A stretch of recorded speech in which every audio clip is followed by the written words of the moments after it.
And good afternoon, everyone. I'd like to welcome you to the Art to Market broadcast with me, your host, Jason Horejs, and my co-host, hey, Barney. Hi, Jason. How you doing today? Good to be with you. It's great. Good to be with you. I forgot to mention I'm from Xanadu Gallery. And I am publisher of a number of different art marketing books and the artmarketingnews.com blog.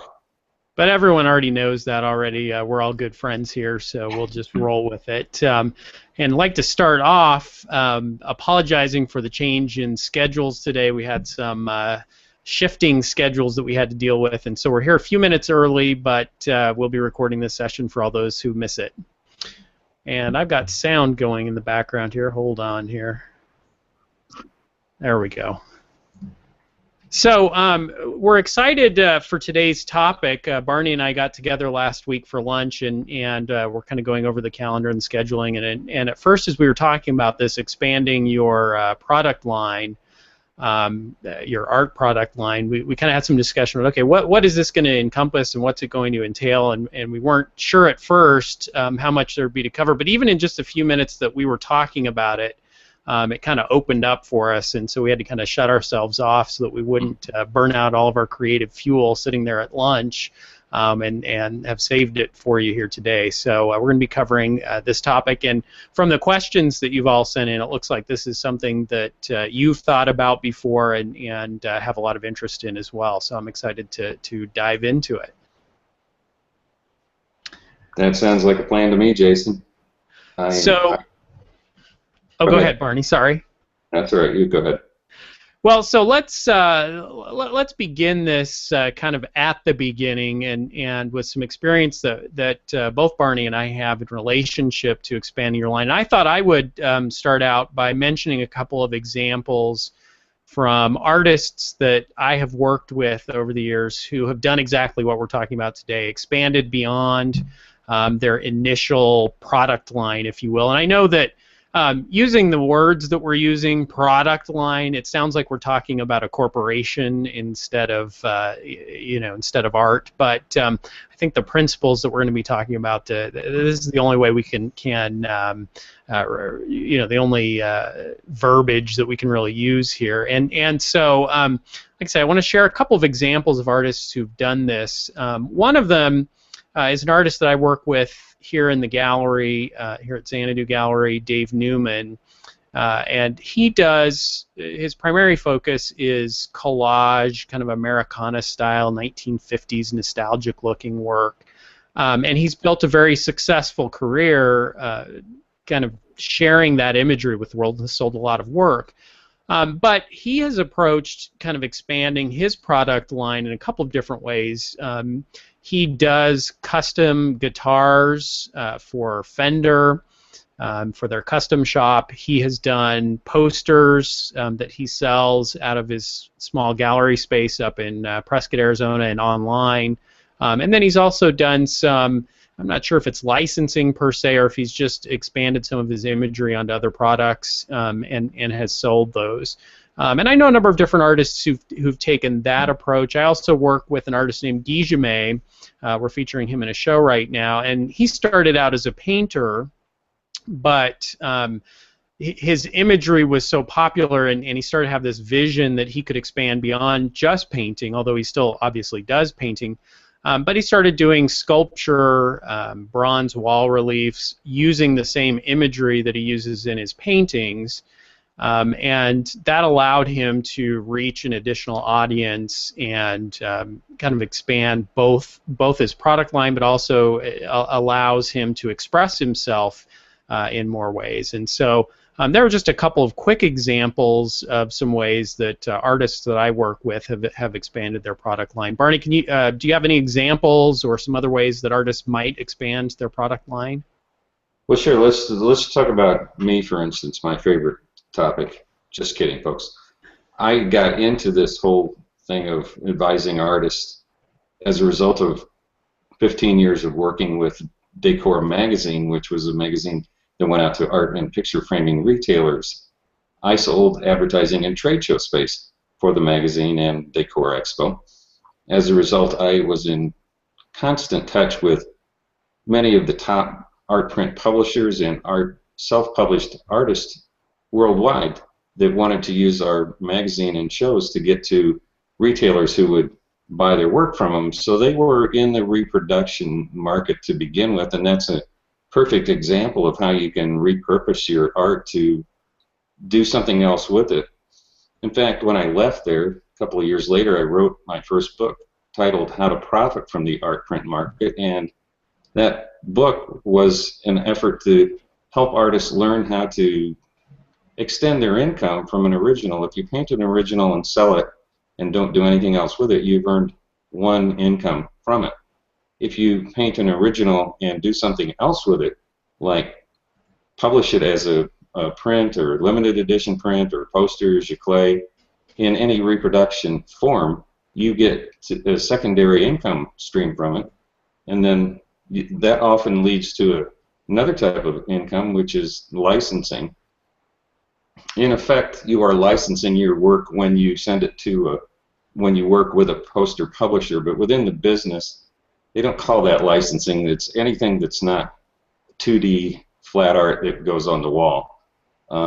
So licensing would be note cards, stationery, wallpaper, linens, an endless list of thousands of different ways you can license your images. And some artists are making millions doing that, but that's just one example of it. And as you were mentioning that, Jason, an artist came to mind that I hadn't even thought of when we were talking before, but it just popped into my mind. A fellow by the name of Marcus Pearson. I love his work. He very Southwest kind of orientated. It's all about coyotes, but he's got them dressed up as gauchos and other kind of interesting scenarios. So he's given them, an anthropomorph, can't say the word. He's making them human. So his work is not only originals, but now it's in the print market, and he went to the next step of actually getting them into sculpture. I don't know if he's still doing this or not, but he was sending his work with sketches to Balinese wood carvers in Bali, and they were actually making limited edition 3D renditions of his prints. They're just fantastic. It's Pierson, Marcus Pearson. Check it out. The really fun stuff. And anyway, there's somebody who taken his art and expanded it in 2 other different directions, and he's probably in licensing too, and I'm just not aware of it. But a great way to make extra income. And police people, I'd dearly love to have one of those sculptures. May end up getting one someday anyway. I should have bought it when they were new. They have secondary market value. They sell for more than they made for originally. And so, we have this idea, and I think, Barney, both you and I agree that it's definitely something that an artist should consider doing. It can be a good way to expand both your income and just your experience as an artist. But I think there are also a lot of questions that we'll have and have to answer about, okay, when's the right time to do this? When should an artist consider doing it?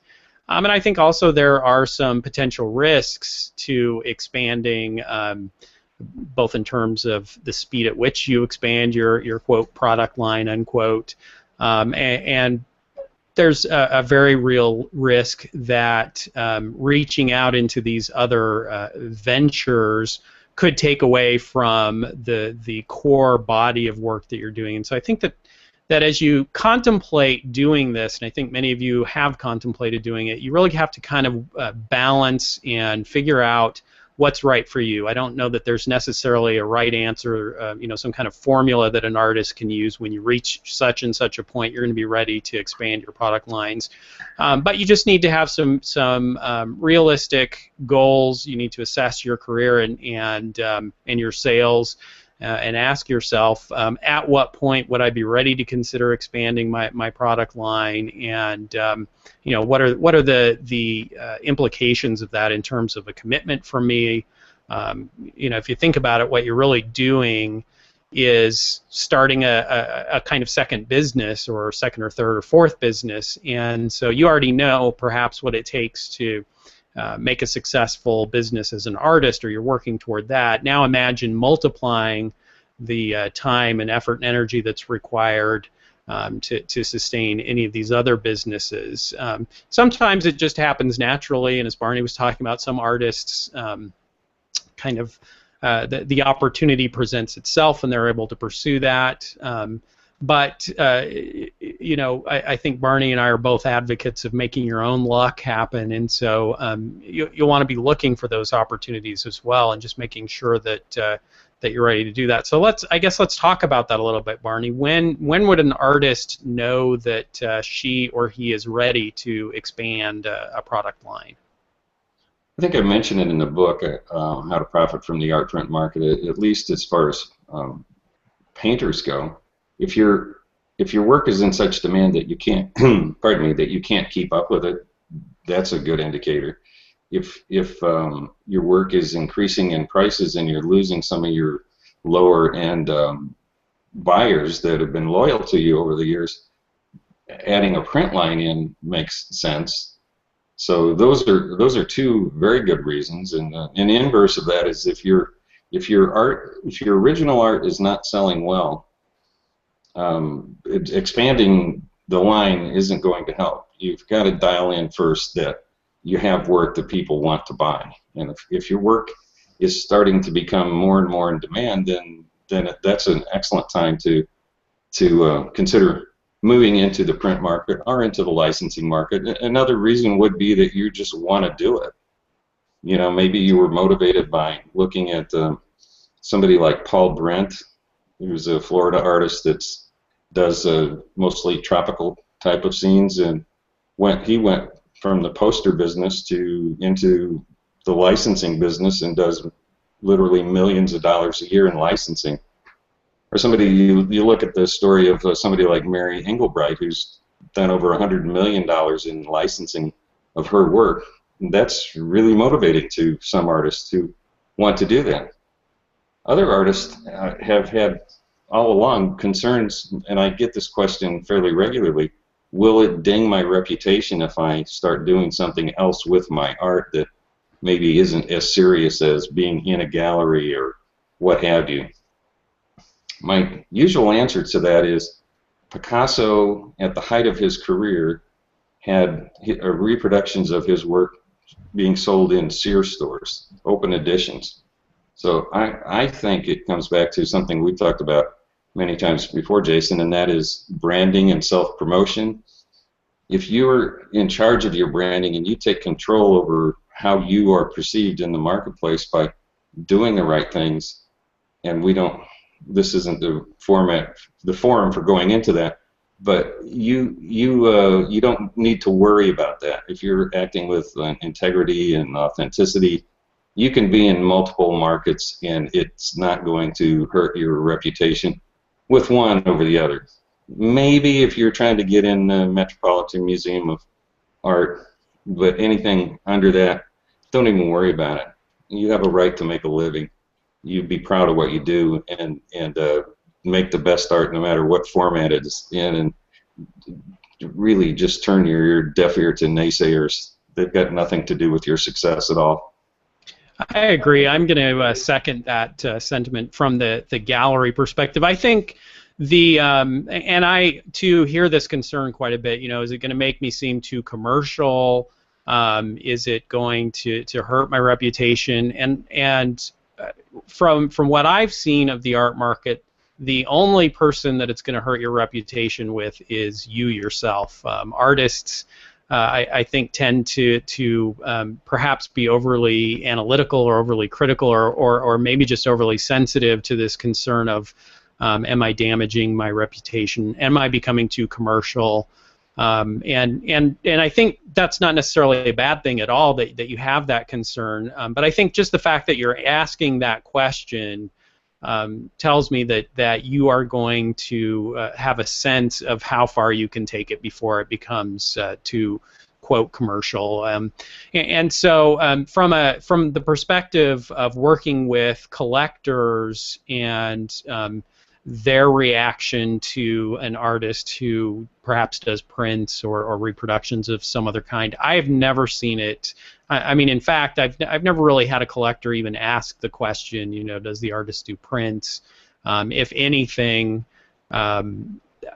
my sense is that a collector would not be offended by an artist who's doing this, that there are reproductions of a piece that they're considering buying, but rather that it could help them feel more exclusive. Yes, there are reproductions of this out there. People have the prints or the imagery, but I'm the one who has the original. And you know, there's also a perception among some collectors that the more broadly known an artist is, the more widely followed they are, the more quickly they're going to, you know, gain in value and ascend in fame, and that's going to help the value of the artwork, that the original artwork that the collector has. And so, as Barney said, it's not a concern I would give a lot of thought to. And as Barney said, as long as you work very hard to retain control of where and how the imagery is used, I don't see that there's a real possibility that it's going to run away from you and hurt your reputation.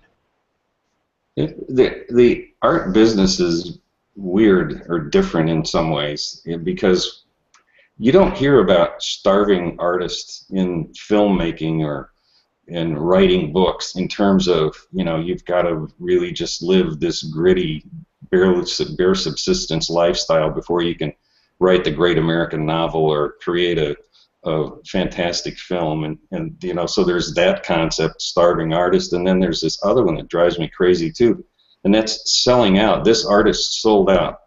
What the heck does that mean? And who are the cops that decide you sold out and you didn't? It's in the ether out there, and you can't avoid it. But it drives me crazy. Artists don't sell out. What do you do when you sell out? What does that even mean? If you have any concerns about that, you need to get rid of them. Some people think Thomas Kincaid sold out or sold his soul or whatever. Perhaps he made millions of dollars. He also drove more people who'd never been into a gallery into galleries than any other single artist ever living or dead. And some of those people actually found out that going to an art gallery was a fun thing to do, and buying art was a fun thing to do, and kicked the training wheels off the Kincaid art and actually went out and bought something from Jason or somebody else. So did he sell out, and so what? What do you try to do? Preserve your legacy so that in Wikipedia in 100 years it won't say that you sold out? Get over that and get into the thing of making the best art that you possibly can and sell it in the best way that you can. And if that includes having your art on ceramics, that's another thing, Picasso, and he had a fantastic line of ceramic art that was open edition and relatively affordable. At the time, it's still, compared to any other kind of piece of art that Picasso made, relatively affordable. Did any of this do anything to hurt his reputation? Or did Andy Warhol or Wyeth or Norman Rockwell was on the cover of he was doing magazine covers. Did that hurt his reputation any? No. So put that aside and think about, does this make sense for me to get into some other form of art? And not all of it even will get to that point. Like you were saying, Jason, some artists just gravitate to a new style, like sculpture versus 2D art, and they've effectively expanded their product line without maybe some of these other things that I was just talking about hanging over their head. So there's a lot of different ways to do it. Yeah, and you know, it's there's also a lot of different motivation to do it. It's not only a financial motivation as you think about it. Maybe you just have an inspiration that your concept of what you can create can expand beyond what you're currently creating, and you can reach out to another audience. And I think that's where maybe I would enter a little bit of a cautionary note, because while I definitely advocate exploring the concept of expanding your product line, everyone who listens to me knows that I'm a big advocate of finding consistency in your work. And I guess what I would say is, and we already talked about this a little bit, Barney did, there's a right time to think about reaching beyond what you're currently creating to create something different and something new. And that's not before you've pursued success in your primary line of work. And where there is some risk, and this is if you're trying to promote and sell your artwork directly to collectors or trying to get into galleries, is that you want to be careful not to be presenting too wide a variety of work to a potential buyer or to a gallery. That can cause confusion and potentially get in the way of promoting yourself and marketing. And so there's a little bit of message control that needs to happen. And I know some artists and have worked with a couple of artists who have expanded their product line by doing what we're talking about now, doing a new creative line of work that is maybe different in terms of style or medium, and they've worked very carefully to control who it is that ends up seeing that work. If they're, if it's a landscape painter, they're being very careful about only showing landscape work to the collectors who are expecting that and accustomed to it, and then presenting a new line of, say, abstract work to potentially a completely different audience, and exploring it that way. Some artists actually use what I call in my art, How to Profit from the Art Print Market book, a nom de Bruce, a play on words of the nom de plume. In other words, they use a fake name, a pseudonym. There are some there's an artist right here in Scottsdale, a husband and wife team, and they paint under different names. And they're in different galleries, and the galleries all know what's going on. There's no hoodwinking of anything. It's just they have a wide range of styles, and they're able to satisfy two different distribution channels, in this case galleries, with two different styles that are completely different. And they're in many cases the galleries aren't requiring somebody to show up and be a live person, so they can paint under a pseudonym, and it works very well for them. I know a lot of the poster publishers back in the day when I was with Decor magazine had some artists who were so capable of painting in so many different styles. They would just say to them, "Look, I've got a buyer at the home store, for instance, and they're looking for this. They need a tropical scene, predominantly red, vertical, and they like some birds in it." And they'd tell them that and paint it. Well, so if you have somebody like that and you're capable, you should let them know, particularly poster publishers and corporate art buyers, because they have no filter at all in terms of who you are. All they're looking at is, can you deliver art that I can sell to my buyers? And if you're that artist, then you don't necessarily have to sign your name to it. It could be something completely different that you're doing, and it wouldn't make it would make zero dent on, your fine art that you're trying to get into the Tonius galleries in Scottsdale or La Jolla or someplace. Yeah, and I think this also kind of brings us to another interesting possibility, and that is that as you begin to explore another line, a secondary line of work, you may end up finding out that it's more successful than your primary line of work, and certainly there have been artists who and in fact, I'd say there have been many artists who, over time, their work ends up making pretty radical shifts and evolutions because of that experimentation. I mean, goodness, if you look at Jackson Pollock's early work, it had nothing to do with the action painting that we know him for, and many other artists have had similar transformations. where that experimentation and putting it out to market has given them opportunities to reach a new market. And as we were talking about earlier, when it comes to the business side of art, you're looking for that work that is going to speak to an audience, that's going to get a reaction from them, and that's going to sell well. And sometimes it takes some experimentation to get to that and find it. Again, you want to be a little bit careful, because sometimes your one line of work will sell better than another, just by pure luck of where you have it and who's seeing it. And I'm not suggesting that you want to abandon what you've worked years and years to create. There's some real value in being persistent about your main passion, but at the same time, it does not hurt to be constantly aware of the opportunities that are out there in the market, and to try and pursue those, and to experiment a little bit. You've got a long career ahead of you. Let's make sure that you're exploring every possibility and taking advantage of the ones that are there that could give you the pathway to better success, and the freedom to be able to create more, because you find a higher level of sales. There's just so many different ways to take a genre and bend it some. Well, one of the newest participants in my art marketing mastery workshop is doing abstract work with a Western theme that's really cool. I have never seen anything like that before. So she's blending two very different genres into something that's her own style. And you can't.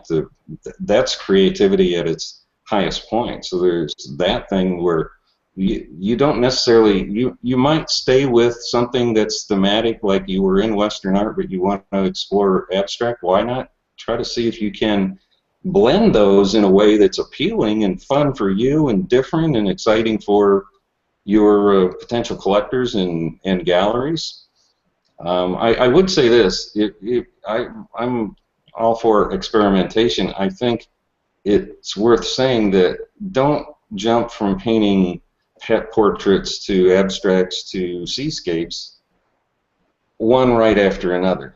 You need to, if you're going to try the next genre, commit to putting together at least a representational body of work, so that you can determine if there's any, if there's going to be true interest in it. You definitely won't. You will turn off your buyers, collectors, galleries if there's not a body of work behind what you're doing. If you switch gears, that's one thing, but if you need to commit to, I'm going to stick with this for a while to see if I can make it pan out for me. People will go on that ride with you, but they're not going to be that interested if there's no continuity or cohesiveness to what you're doing.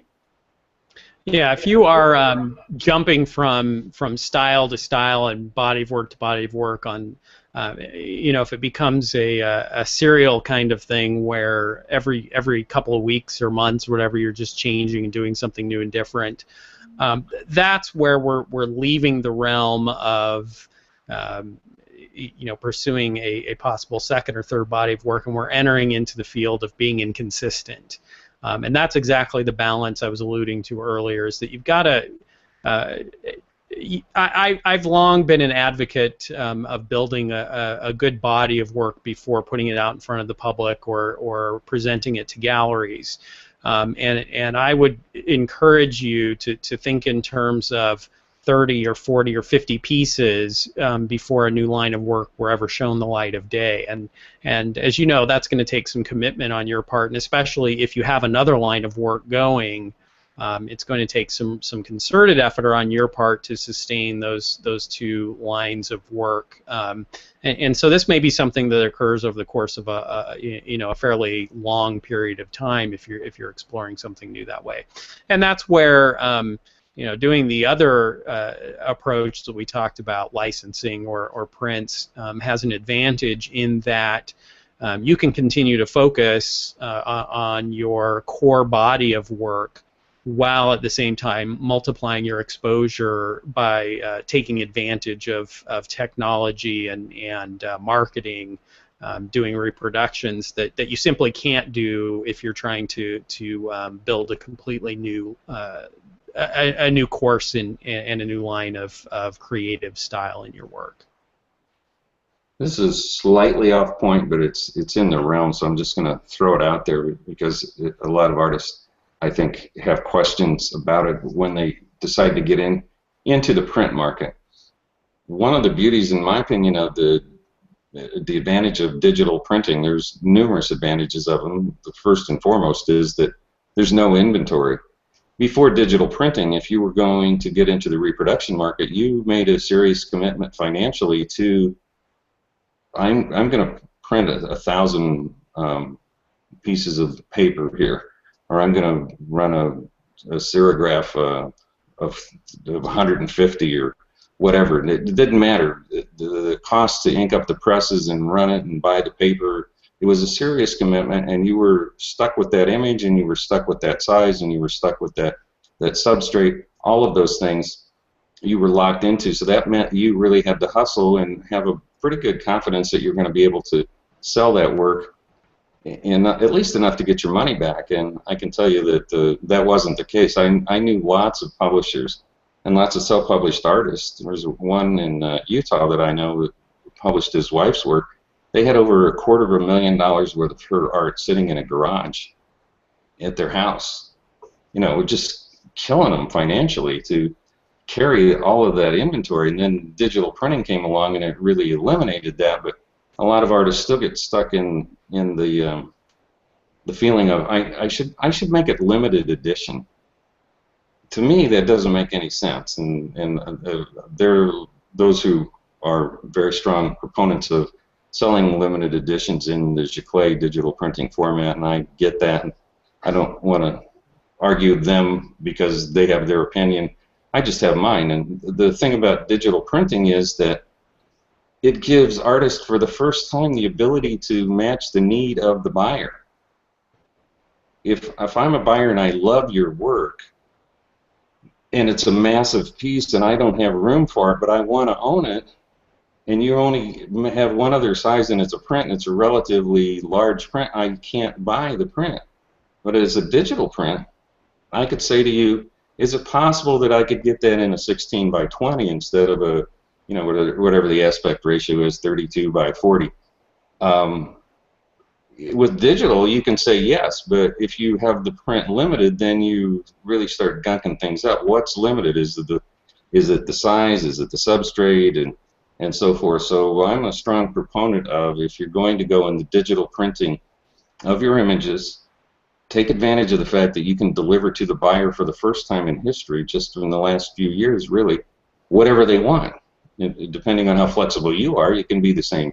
You can give it to them on paper, canvas, metal, and any size that your printer will, your actually printing machine will allow you to make it on. So take advantage of that. And I just think limited editions with digital images don't make any sense, because everybody knows it's a fabricated number that you can endlessly print digital prints, and each one will be perfect. In fact, if you print them long enough over time, the software and the substrates and the inks and the printing equipment is going to get better. Ostensibly, number 10,000 will be a better print than number 1. The inverse of the way limited editions were born, because things did wear out. The printing plates or the wood blocks or whatever wore out. So I digress, but it's kind of overall the same in that category.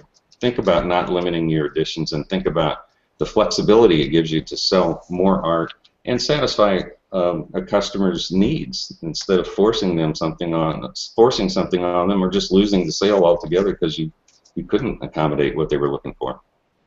Yeah, and if you're open to this idea of broadening your exposure by doing reproductions, I'm going to again agree with Barney that it makes sense to if you're going to go for it, go for it. And I've seen some artists who expand and expand again in this way, and some of them have, I think, come up with, and again, it's a little bit of a false construct, but they've come up with a variety of lines of reproductions where you have some of the unlimited posters and prints, as Barney was saying, canvas prints, but then they'll also come up, they'll try and add some value to some of those lines by having a hand retouched line that may be limited, and so they can then really offer just a very wide range of price points from the $20 poster up into the hand retouch stuff that can go for thousands of dollars, and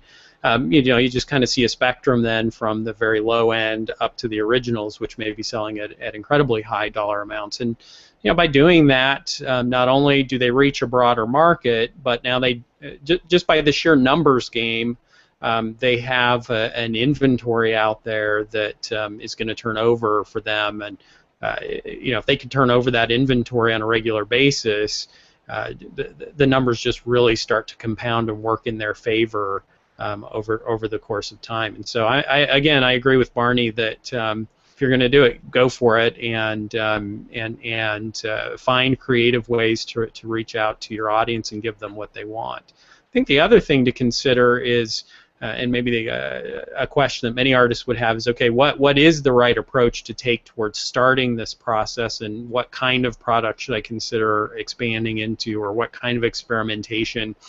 And I'm going to give advice that's similar to advice I give in almost any aspect of building your art business, and that is to take a look around at your competitors and other artists and see what they're doing. What is their approach to kind of merchandising, if you will? Are they doing originals and prints, and do they have multiple lines of work? How are they priced? Are they open editions, or if not, what are the size of the editions that they're printing? How are they pricing those? No point in feeling like you've got to reinvent the wheel here. There are many other artists out there who are already doing this.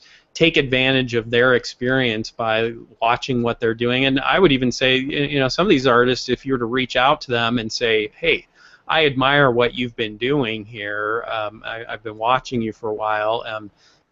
Can you give me some insight into what your strategy has been? And some artists aren't going to be interested in sharing that, but I think you'll find that other artists are very open to the community and are probably proud of what they've done and the innovations that they've made in their art business, and may be very willing to not only tell you about that, but maybe even take you under their wing and give you some guidance. What you're suggesting there is a good thing, and that is just look for mentorship, friendship, advice within your circle of influence. And it doesn't necessarily always have to even be other artists. It could be, if you're going to do digital printing, I will say this to you: expend the money to get a good image capture if you have it, and it could probably cost a couple $100, or in some cases some digital printers will actually build that into the cost of something one way or another for you if you commit to a certain amount of printing volume with them. A digital scan is different than a flash photograph. A flash photograph in an instant, in a blink of an eye, can take in X amount of information. A digital scan takes a traditional single lens camera and attaches what's called a scanning back to it. And you set this up in a studio where everything is motionless. The art is attached flat to a wall, and it can take, depending on the size of the print and the resolution, it can take a half hour or longer for this digital scanning back to go line by line by line by line to grab this information. So with that kind of a digital image capture, you have the very best quality, which will allow you to go up to the largest sizes possible on your printing, and also make sure that the fidelity and the color are as great as they can possibly be.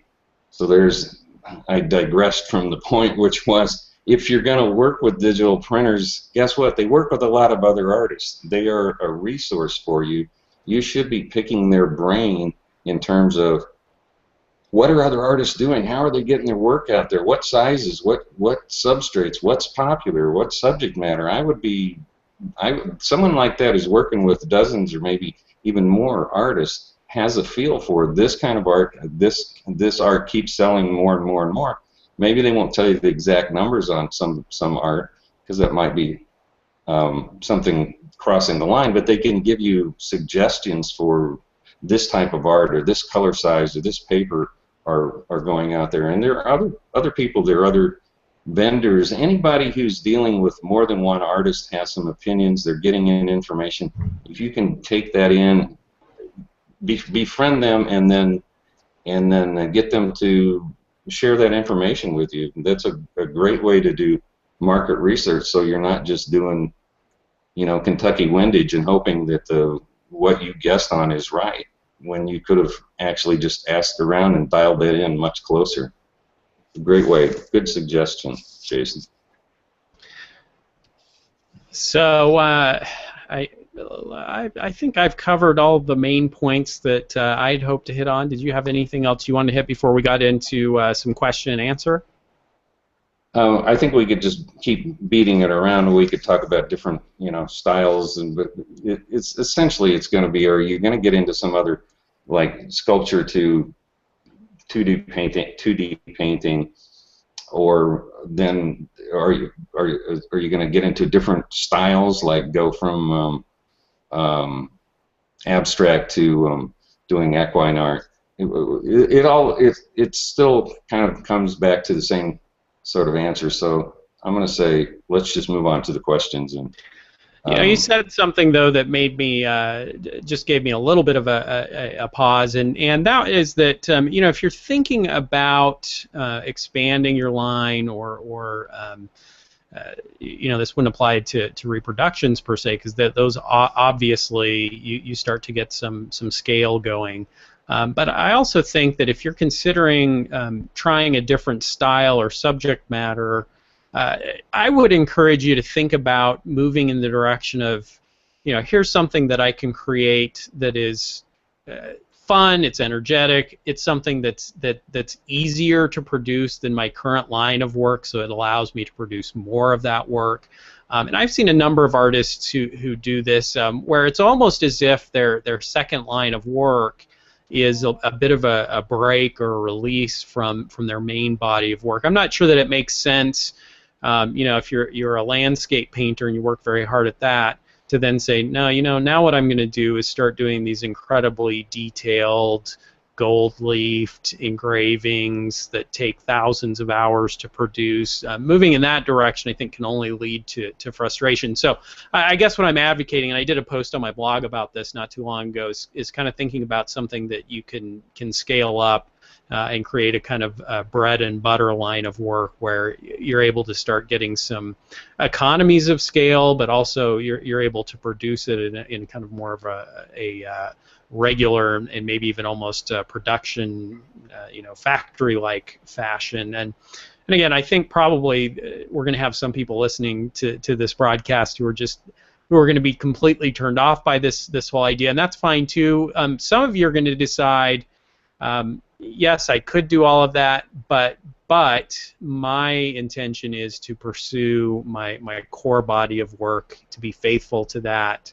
And anything that I do that's outside of that is just for my own personal enjoyment. I'm not trying to expand my business. And I think that we could just as easily, and in fact maybe we should have another broadcast that is just about the importance of having a commitment to your core body of work. I think what we're doing here today is just exploring the possibilities that are available to an artist who's interested in exploring that, not saying necessarily it's something that you have to do in order to be successful.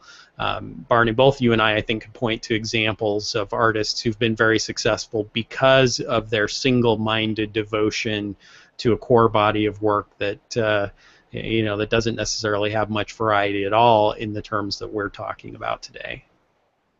There's the old country phrase, dance with the one that brung you, and I think that's true with making art. So you risk really putting your career in downward trajectory if you abandon what you've done and jumped into something else.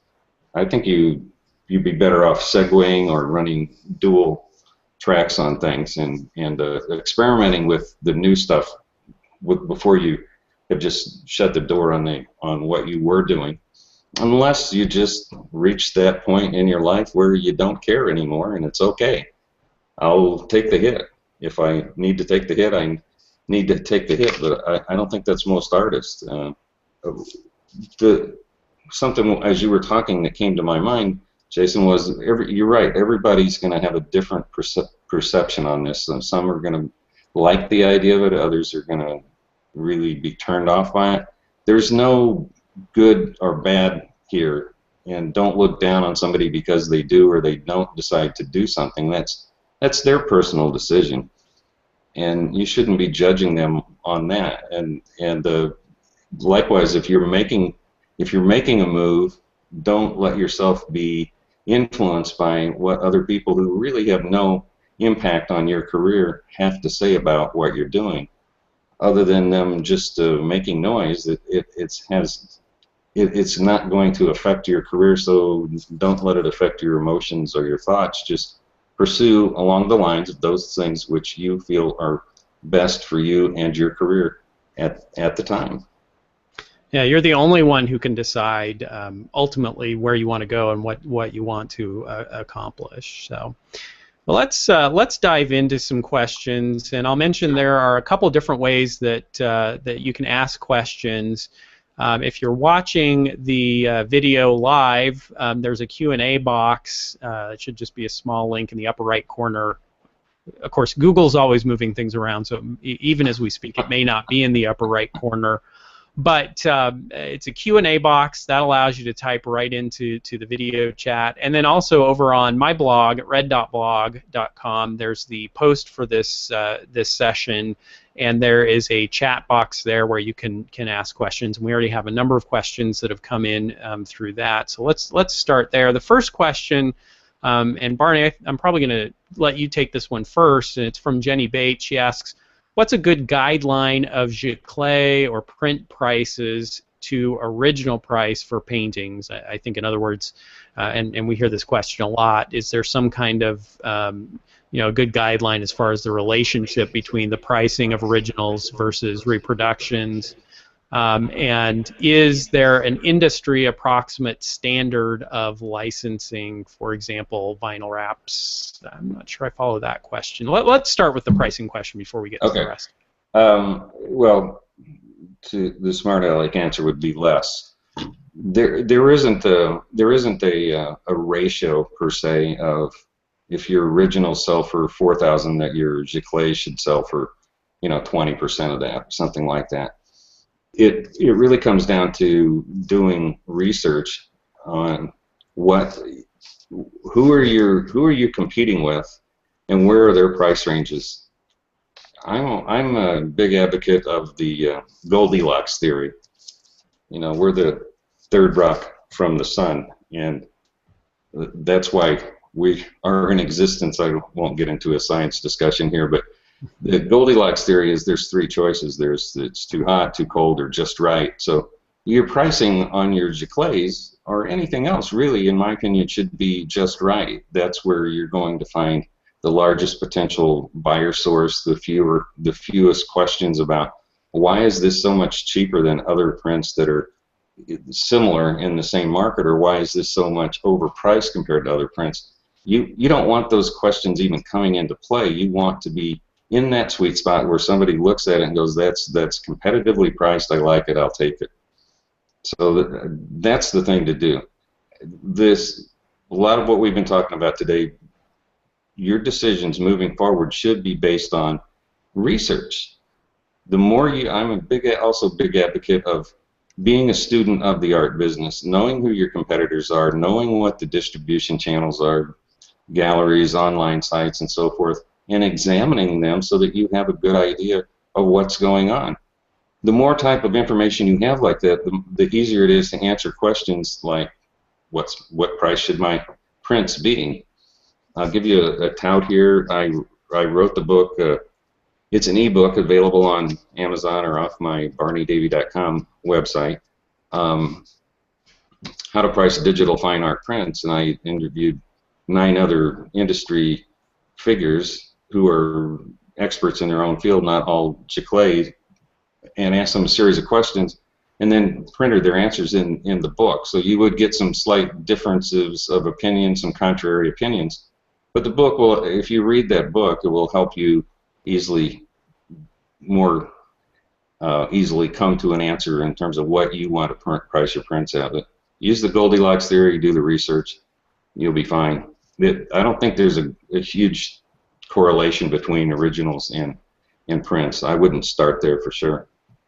Yeah, both Barney and I are big advocates of doing the research and looking at your competitors and how they're pricing. Try and find artists who you feel are comparable in terms of subject matter and style, whose work would appeal to a similar audience, and just as Barney was saying, let that be your initial guideline. And I suspect for a lot of artists, I don't suspect it, I know a lot of artists are underpricing their original work.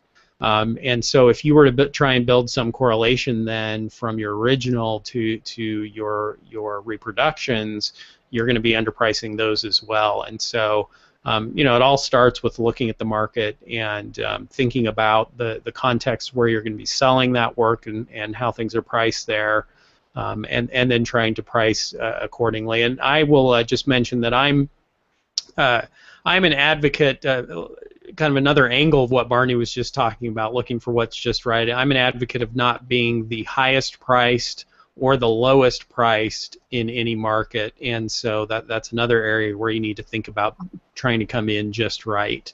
In my gallery, the vast majority of what I'm selling is coming in the mid-range of our price points. Yes, we do sell work that's on the high end or on the low end, but a lot of times those price points just kind of set a frame of reference for our collectors, and it's those mid-range prices that tend to sell the best. Another question here. This one comes from Sid Rust, and we kind of talked about this a little bit, but this is a specific example, so I thought it'd be good to explore it. She says, I'm moving more and more into abstracted pieces. Does everything I paint need to be non-objective, or can I occasionally have a figurative piece? Sometimes the images just show up. My business brain says don't mix. My heart says those images are a gift. I'd love to hear your thoughts on that. What's stopping you? Do you think that the market would turn against you because you threw some representational in there? Remember I mentioned earlier how an artist is blending very well, and by the way, blending abstract and Western into a single theme. So here's the thing. I like to mention Van Morrison. Because he's probably my favorite all-time musician. I could listen to Van Morrison all day long. One of the reasons I can listen to him all day long is he doesn't know any styles that he doesn't like. He does gospel, blues, country and western, jazz, and those can all be on the same album. He can be doing one style after another in the same album, and they're all unmistakably Van Morrison. You only need to hear him sing 2 notes and you know that's Van Morrison. And you don't care whether it's a country western song or a blues song or a gospel song or rock and roll. If you like Van Morrison, you're going to like what he's doing. And I think artists can be the same way. Don't just go off the ranch and become somebody completely different that your work is totally unrecognizable as by you. Stay true to what got you there and then bend it and twist it and make it something new and different, but still make it come out of what you've already done. It reflects back to what you've already done, and if you kind of keep that thought in mind, just think of Van Morrison. Does this make sense? You know, I don't see Van Morrison doing rap, although you never know. I never thought I'd hear the term hip hop before either, that rap and country would get together, but they did. so anything's possible. But the point there is, don't worry so much about whether other people are going to accept it. Just do it and be true to yourself, and have there be some reference to what you've already done moving forward. If you do that, you're never, I don't think, ever going to have a problem with what you're with changing up what you're doing. And I'm going to say my answer to that question would be it depends. And I think that I'm not disagreeing at all with what Barney's saying. I think that what you want to see, though, is if I were to put these figurative pieces into the mix with my current line of non-objective abstract work, could someone make the connection between the two? Could they do what Barney was talking about and see the common thread that's running through it? And if it's just a few pieces that you've done initially, the answer to that question may be no. There really isn't a common thread tying it together at this point. And if that's the case, then I would probably I would delay including those images in a portfolio or in a show with the other work. But over time, what may happen is that as you do more of them and more of the abstract work, there may come this point where they kind of cross over, and you're able to draw the connection, or maybe that there are some transition pieces where there's something between the abstracts and the figurative work that then helps tie them together. So I do think you have to be a little bit careful about it. But as Barney's saying, that doesn't mean you shouldn't do them, and eventually you may be able to show them together. I would just be careful to edit the work or edit the body of work to make sure that the pieces that are coming in there that you're showing to people have the consistency that we've been talking about, that you're not giving people concern that you're maybe a little bit schizophrenic in your work and don't know what direction you're trying to take. Show it to some people whose opinions actually matter to you. For instance, gallery owners or collectors. I'm a big proponent of showing, of developing direct buying relationships. No offense to gallery owners like you, Jason, but I think artists these days ought to be building relationships with buyers directly, and not exclusively, but as a core foundation upon which they will then build out other distribution channels like selling online or selling through physical galleries. And so if you're doing that, if you've already got some collectors, not your immediate family because they're too biased, somebody who's actually put up their hard cash just because they liked your art and you have a relationship with them, or a gallery, and show them what you're doing and get feedback from people who actually have some skin in the game with you to give you some guidance on it. Maybe they'll tell you something about what you're doing that would possibly be a little bit of a nudge in the right direction that you hadn't thought of. Coming back to the music business, that's what a producer does in a recording studio. Is you bring in a song and you start working on it, and you don't realize, this needs some African drum influence, or this needs something that you just didn't have the bandwidth to think of on your own.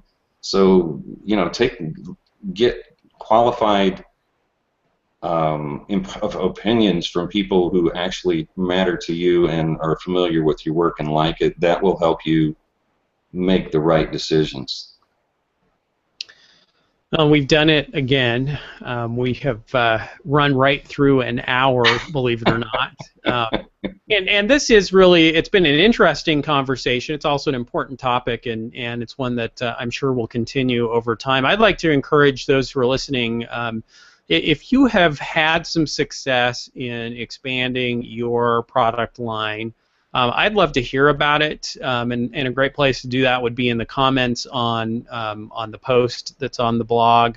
I'd love to hear what you've done that's been successful, or what you've done that hasn't worked so well, and that'll be a great way for us to continue this conversation. So go over to red.blog.com to do that. And Barney, before we go, yes, do you have anything you wanted to add? I do. If you've been looking at my name down there, you'll see there's a shortcut, x.co/artbuyers. I, in January, or actually late December, launched the 8 Steps to Art Marketing Mastery workshop. It's been very successful.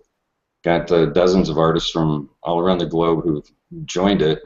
And it was originally set up to do live webinars, 90+ minutes. I ended up with 5 webinars and 8.5 hours worth of information and all kinds of links and guides and workshops and a private Facebook group.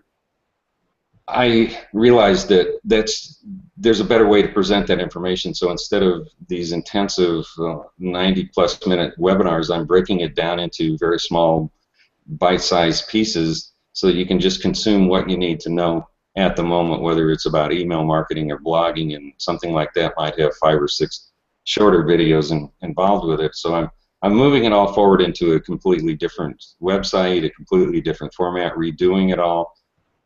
And the price is going to jump up from $197 to $297. You also get copies of both of my ebooks out of price, Digital Fine Art Prints, The Zen of Selling's Art. You get a copy of the Guerrilla Marketing for Artists book and a half-hour consulting time with me. So it's a good deal for you. If you want to take advantage of that $197 price, you can go watch. There's a 90-minute webinar that tells you all about the Art Marketing Mastery Workshop. And then if you like that, then you can sign up and save the $100. You'll have lifetime access to not only the current material, but all of the other material going forward. If you're interested, this isn't a big sales pitch, but the price will go up on March 15th, and I recommend that you take advantage of it. Excellent. And we want to thank everyone again for joining us. It's always a pleasure to have you here with us. We appreciate your input and your questions. It definitely helps us enrich the conversation. We'll look forward to having you back here in a month. And Barney, I'll look forward to getting together with you again here. Jason, as always, it's been a pleasure. I can't believe we thought, can we fill an hour talking about that? I look forward to seeing everybody a month from now, second Tuesday of every month. Same time, same place. We'll look forward to seeing you then. Thanks so much. Keep in touch, and good sales to everyone. Peace out.